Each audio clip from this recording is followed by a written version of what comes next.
High বন্ধুরা, কেমন আছো তোমরা সবাই? আশা করি খুব ভালো আছো। আমিও খুব ভালো আছি। তো আজকে চলে এলাম একটা মিনি ব্লগ নিয়ে। তো সেটা হচ্ছে আজকে আমি দুপুরে কী রান্না করব সেটাই তোমাদের সাথে শেয়ার করব। তো আজকে দুপুরে আমি খুব সিম্পল একটা রেসিপি করব, ডাল, আলু সেদ্ধ আর বরবটি ভাজা। তার জন্য এখানে আমি আগে থেকে ডাল আর আলুটা প্রেসারে সেদ্ধ করে রেখে দিয়েছি।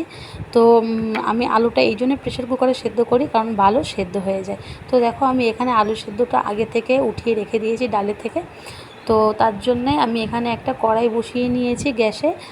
তারপরে এখানে কিছুটা তেল আর 4টে শুকনো লঙ্কা ভেজে নেব, কারণ আমি এই লঙ্কাটা দিয়ে আলু সেদ্ধ মাখাবো। আর শুকনো লঙ্কা দিয়ে আলু সেদ্ধ মাখালে না আলু সেদ্ধ খুব সুন্দর টেস্ট হয়, খেতেও খুব ভালো লাগে। তো দেখো, যেহেতু আমি এখন আলু সেদ্ধ মাখাবো না, তো তার জন্য একটা কোটোর ভিতরে এই শুকনো লঙ্কাগুলো রেখে দিচ্ছি।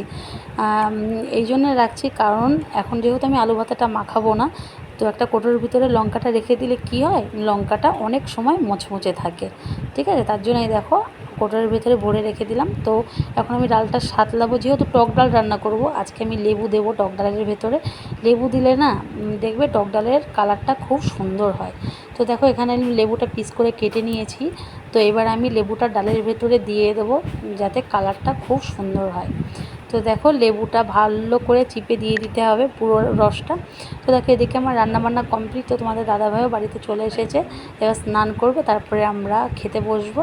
তো তোমার দাদাভাই আর আমার খাওয়া হয়ে গেছে। তো আমার শাশুড়ি যেহেতু বাড়ি ছিল না, তো ওনার একটু খেতে লেট হয়ে গেল, তো ওনার খাওয়া প্রায় শেষ হয়ে গেছে।